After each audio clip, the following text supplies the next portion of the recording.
Welcome inside the WTHR studios here in downtown Indianapolis. I'm Dominic Miranda. Thanks so much for joining us tonight for this Indiana Fever post-game show. The Fever unfortunately falling to the Washington Mystics out east tonight. 83-77 your final. The question coming in was, how would this team fare without Caitlin Clark? Well, let's take you to CFG Bank Arena in Baltimore. Caitlin Clark, of course, missing her first game ever in the WNBA. Never missed a game in college either. So pretty new here for the Fever. Sydney Colson thrust into the starting lineup in her place. Dribble drive behind the back, mid-range J, book it. That was silky. She's looking good early, really leaning in to that point guard position. Later, check out this ball movement. Boston to Colson to Lexi Hull in the corner. Give me all three for Lexi. Fever pushing the pace early in this one. We said coming in, need to see more out of DeWanna Bonner. Hesitation, drive, finish. Good sign right there, and it got better as this game going. Look, we speak things into existence on this show. Moments later, Mitchell out to Bonner, beyond the arc. Oh yeah, give it the hot sauce. Money from distance, packing a punch off the bench. Clark and company love it over there. Fever going to the halftime break down 4, though, to the Mystics. And to the second half we go. Kelsey Mitchell trying to get this team going, buries it from deep. Fever hanging around, but the Mystics keeping them at arm's length. Let's get you to the fourth quarter. Mystics really keeping the Fever at bay. Kiki Iriafin running the floor, and she is rewarded. The rookie getting it done for Washington. They go on top by 8, forcing a Fever-type timeout.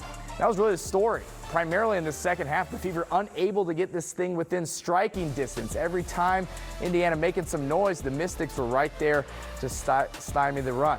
Your final from Baltimore, 83-77. The Fever fall to 2-3 on the young season. All right, so Fever dropping to 2-3, not where you want to be. A tough game right there, but the Mystics showing their mettle. But where's that slot them here through 5 games as far as the WNBA standings go? Yes, look, it's early, but you can never look at where you're standing often enough, right? You want to see exactly where you stack up among the league in the W. So even in the early stages of the season, here are your top 8, and we're going to put in 9 there for the Indiana Fever, dropping in the standings a bit after tonight. Remember, only the top 8 advancing to the postseason.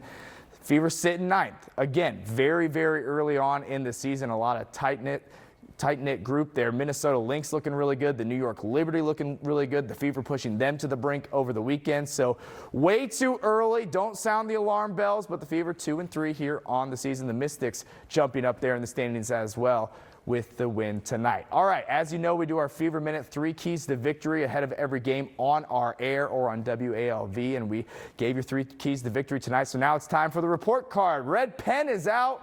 Number 1, embrace the challenge. We're going to give this a B tonight. Obviously, the question coming into the game, how would this team do without Caitlin Clark on the floor? Look, it wasn't horrible offensively, but clearly this team was lacking some oomph. A lot of players stepping up in this game, however, but just not enough tonight. Natasha Howard with 11, DeWanna Bonner with 21. We'll get to that in a second. Sydney Colson just 4, Kelsey Mitchell 14.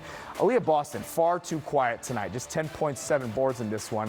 Fever were 4 of 20, make that 5 of 21 from three-point land, sitting around 20% while missing number 22. Also 16 turnovers for Indiana tonight. Not gonna get it done. Number 2, dominate the paint. Not so much tonight. We're gonna give this a C. Fever were dominated on the glass, and the offensive rebound numbers really stand out to me. Indiana out-rebounded 41-33, giving up, get this, 12 offensive boards. I remember this is something I talked about last time we had the on our air. That led to several second chance opportunities that cannot continue to happen here during this time without Caitlin Clark. All right, DeWanna Bonner.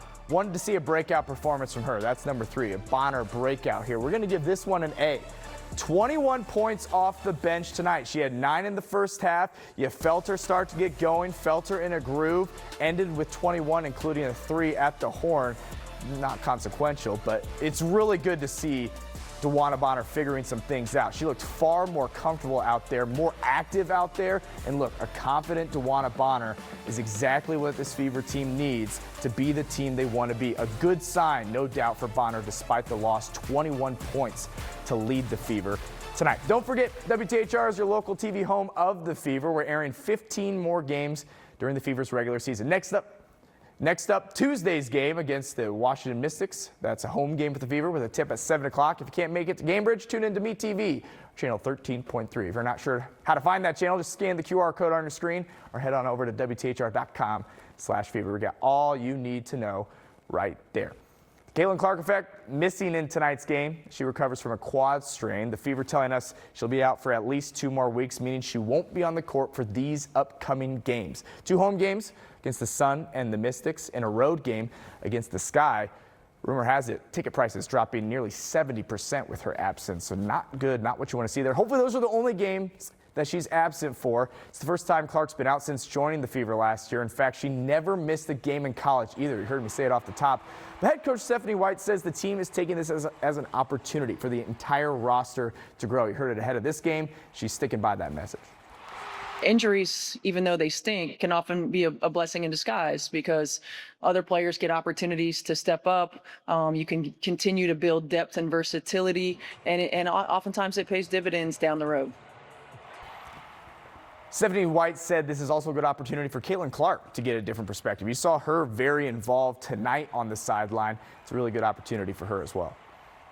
You know, oftentimes as players, you're only seeing things from one perspective, and you get a feel for things on the floor, and you get a feel for it at ground level.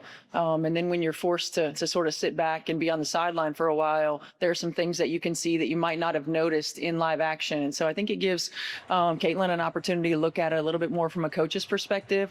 We'll want her to sit closest to our coaches so that she can hear some of the conversations, hear points of emphasis, and see it from a different lens.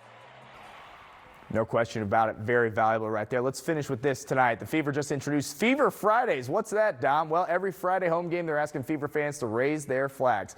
Wear red to match the team in their Rebel jerseys and join the team for a post-game party at Morris Bicentennial Plaza for music, fun, and drinks. That sounds like a great time. Here we are.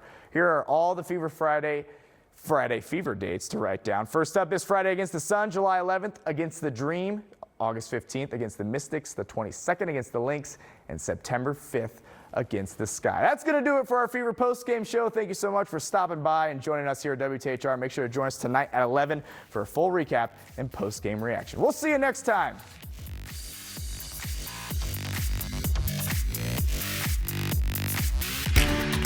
Ooh, ooh.